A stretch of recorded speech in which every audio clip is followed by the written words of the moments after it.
Quelle fin! Bonjour à toutes, bonjour à tous, bienvenue pour cette nouvelle réaction à chaud. Alors, avant de commencer, il y aura des spoilers. Donc si vous n'avez pas vu le film en question, allez le voir et revenez ou restez si vous foutez des spoils. Mais il y en aura. Alors, vous pouvez vous douter que je suis un petit peu surpris par cette conclusion de saga.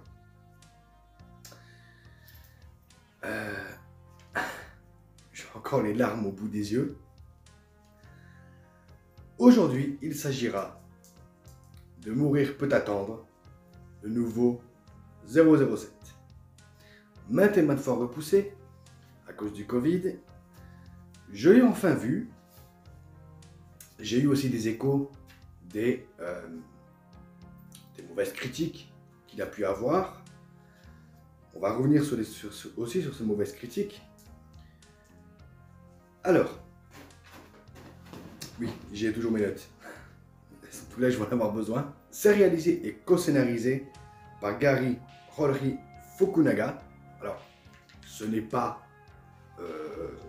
un Asiatique, c'est un Américain qui était au co-scénario, enfin qui a coécrit ça, voilà le nouveau ça, voilà, la nouvelle adaptation de Stephen King qui est sorti récemment et qui a réalisé 2-3 films. Alors, on peut se dire que c'est étonnant qu'on prenne un réal qui n'a pas beaucoup de bagages à son actif pour un James Bond, mais ça vaut le coup. Toujours avec Daniel Craig qui revient. Alors, Daniel Craig qui avait repris le rôle en 2005-2006 pour Casino Royale, Quantum of Solace. Ensuite, on a eu, si je ne me trompe pas, Skyfall, Spectre et Mourir peut attendre. On va retrouver Léa Seydoux qui reprend son rôle de Madeleine qu'on avait pu voir dans Spectre, le dernier film. Rami Malek qui joue le rôle du grand méchant, on va en parler. Jeffrey White qui revient dans le rôle de Félix, alors après Casino Royale et je ne sais plus, c'était Quantum of Solace ou Skyfall, je ne sais plus. Et Ralph Fiennes qui reprend son rôle de M, le chef de 007. Alors, le synopsis du film, on va retrouver Bond qui vit sa vie à la retraite, en Italie je crois que c'est en Italie, il me semble que c'est en Italie, avec sa femme, Madeleine, donc, Léa Seydoux. Seulement, au bout d'un moment, donc ça va péter, il va renvoyer Madeleine dans un train, et on bascule 5 ans plus tard, où Bond a repris, entre guillemets, ses activités d'espion, et il va devoir arrêter un grand méchant. Et également un virus que, enfin pas vraiment un virus, mais plutôt une espèce d'arme biologique que dès qu'on la met sur soi, on peut infecter les gens en les touchant et ça les tue, et également qui peut détecter l'ADN. Voilà. Donc bien sûr, ça reste un James Bond. Voilà, on est dans la lignée des Bonds, mais en même temps, on va aller encore plus loin. Alors, j'ai adoré ce film. Voilà, j'ai adoré ce film, même si il y a des longueurs. Il y a des longueurs à cause du scénario. Un scénario un peu plus étoffé, un peu plus alourdi que dans les précédents, où là, on va vraiment, comme dans les précédents, mais on va vraiment raccrocher les wagons à Casino Royale et aux autres films. Donc, l'agence Spectre qui est toujours présente tout au long du film. Ça nous ramène au précédent film, le précédent film nous ramenait à Casino Royale et à tout ce qui s'était passé dans les précédents films. Donc, ça va être vraiment le film qui va raccrocher tous les wagons. Sauf oui, si vous êtes comme moi, que vous n'avez pas revu les précédents films et que vous vous lancez dans Mourir peut attendre, c'est vrai qu'au bout d'un moment, on se pose des questions. Est-ce que telle information qui nous arrive fait référence aux autres films, mais auquel? À quel film fait-il référence? Parce que ça nous ramène toujours à ça. Même si c'est vraiment un film dans le scénario, c'est vraiment un film. Hein, c'est pas... Voilà. Ça va pas être tout le temps comme ça.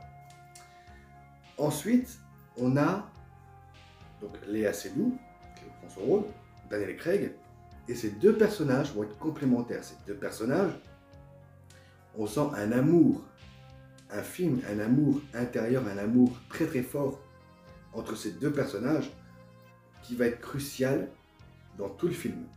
Même si, bon, bah, ça se voyait pas forcément dans le précédent, mais là, cet amour-là va être vraiment crucial. Plus quelque chose qui va arriver dans la vie de Bond que je ne vais pas vous spoiler ici. Alors, donc le plus gros défaut de ce film, malheureusement, c'est le scénario. Le scénario est trop étoffé et trop lourd. Par exemple, le film fait 2h43. Donc, pendant une demi-heure au début du film, on a l'introduction. L'introduction qui, en général, est une scène d'action. Une scène d'action, paf, on a le générique et on y va. Et bien pas là. Là, on a deux scènes d'introduction. Avant le générique. On a le grand méchant, Rami Malek, qu'on voit arriver pour tuer la mère d'une petite fille,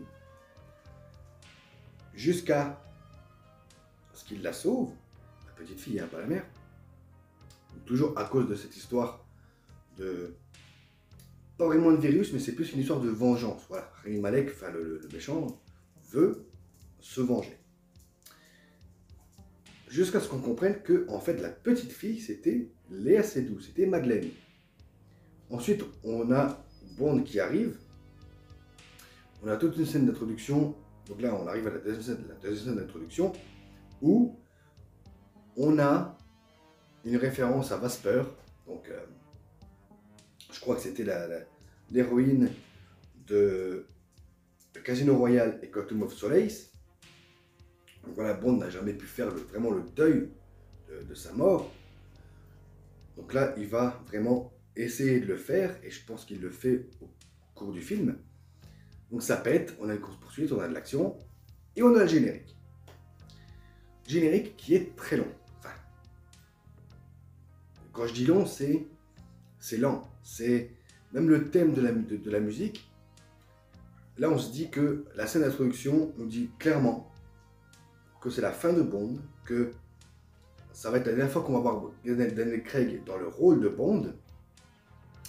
Et également, on sent que le film va prendre son temps pour imposer les enjeux, imposer son scénario et la vie de Bond.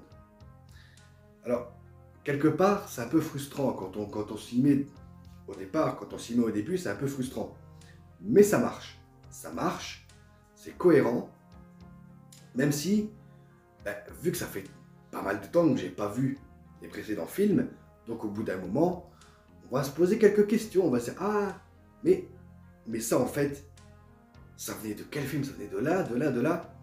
En fait, le scénario est tellement lourd, tellement étoffé, qu'on va se poser des questions. Mais questions qui auront des réponses au fur et à mesure que le film va passer. C'est ça l'avantage de ce film. C'est toutes les questions qu'on va se poser pendant le film. Donc, si on n'a pas vraiment de souvenir des anciens films, des précédents, hein, de Casino Royale à Spectre, eh bien, au début, oui, on va se poser des questions. On va se dire, pourquoi ça vient, pourquoi si. Mais le film va nous imposer les réponses tout naturellement, sans lourdeur. Donc, le scénario va être compréhensible plus on avance. Et j'aimerais aussi, alors faire un petit aparté avant de continuer. J'ai vu les critiques quand le film est sorti que la nouvelle 007, parce qu'il faut savoir que dans ce film, c'est vraiment un adieu à James Bond. Donc, on va introduire un nouveau 007, qui a le matricule 007. C'est une femme. Une actrice dont j'ai oublié le nom, que vous allez retrouver forcément, je vais le marquer ici. Et il y a eu une espèce de polémique qui disait que c'est une femme, qu'en plus elle est noire, et machin.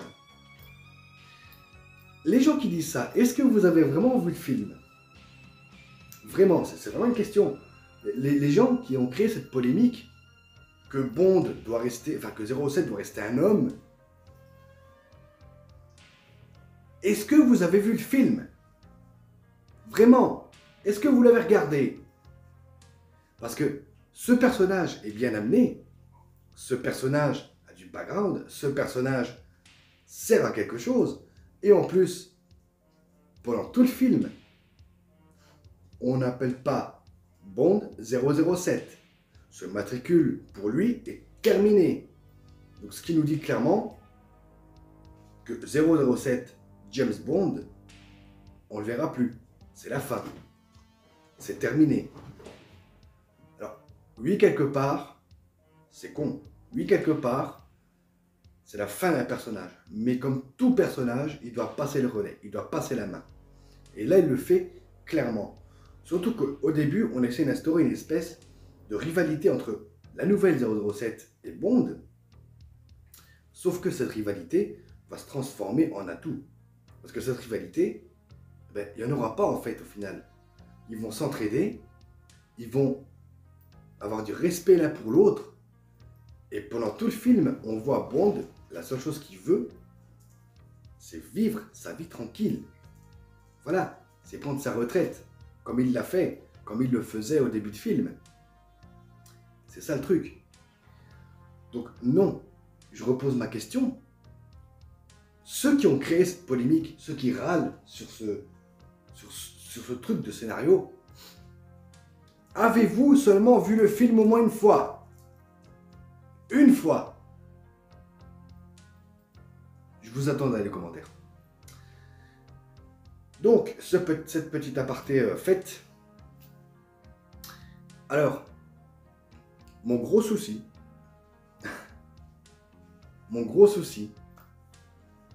c'est même pas le scénario qui est trop étoffé, qui est peut-être dur à comprendre, c'est le méchant, Rami Malek. Alors, on a fait toute la promo sur lui, toutes les autres critiques que j'ai pu voir étaient limite presque sur lui, dire qu'en fait, son personnage, son rôle, même s'il va avoir un rôle crucial dans l'intrigue, son rôle est anecdotique. Limite, on ne le voit pas. Limite, il y a même des fois, je l'ai oublié. J'ai oublié ce personnage. Tellement, il y a plein de sous-intrigues dans ce film, qu'au bout d'un moment, j'ai oublié le grand méchant, je l'avais oublié. Et le problème, c'est que quand on le voit, alors je ne sais pas si c'est un défaut de scénario ou de réalisation, mais à chaque fois qu'on le voit, il me fait rien.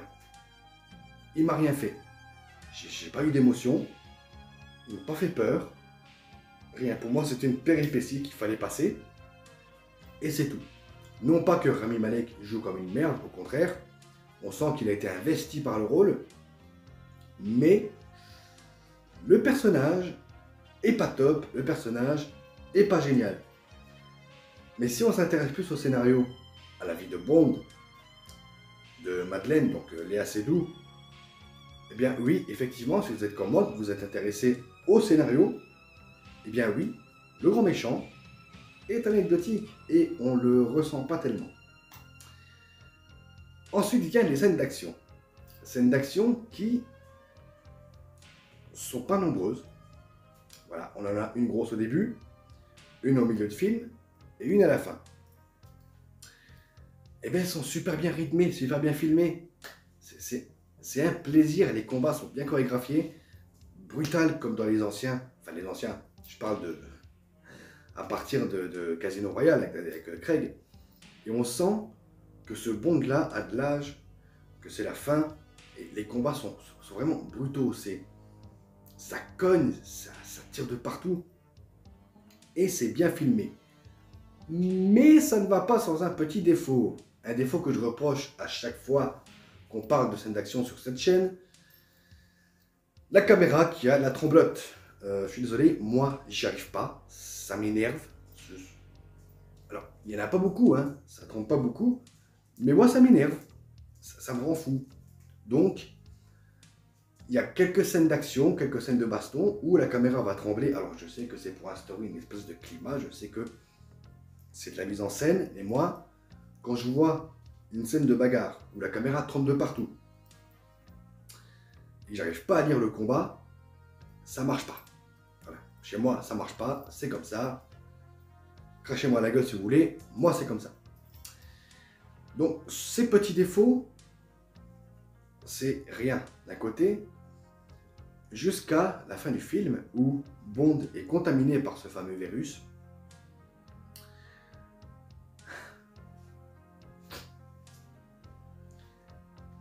Et où on fait vraiment nos adieux au Bond Daniel Craig. Méga spoiler, quand on voit la mort de James Bond. Oui. Oui, oui. James Bond meurt dans ce film. Je vous jure que cette scène, quand je l'ai vue arriver, les larmes n'ont pas pu s'empêcher de couler jusqu'à la fin du générique. Même si dans ma tête je me disais, ne le faites pas revenir, ne le faites pas revenir, faites qui? Faites qu'on ne le montre pas vivant. Il a vraiment une très belle mort. Mais ne le faites pas revenir. Heureusement, ils ne font pas revenir, Bond est mort. Donc, juste cette scène, juste ça, même si dès le départ, quand on y réfléchit, dès le départ, il y a forcément un truc comme ça qui allait arriver. Forcément.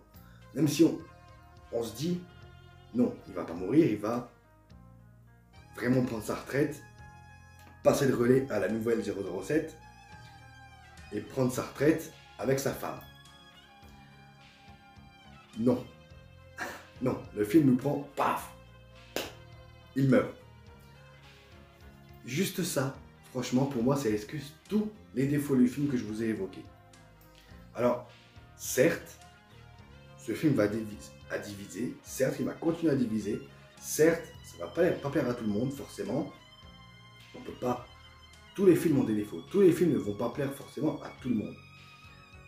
Dans mon cas, et j'ai revu les années 90 avec la version Pierce Brosnan, dans mon cas, le meilleur James Bond, c'est Daniel Craig. Pourquoi?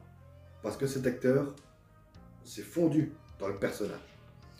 Parce que les scénarios des films dont il a joué sont top. Et ce film ne fait pas exception. Le scénario, eh bien, raccroche les wagons au précédent. Tout est compréhensible ou presque.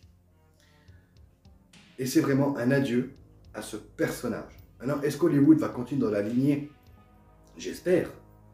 Dans cette lignée où on n'aura plus James Bond, mais un nouveau 007. Voilà.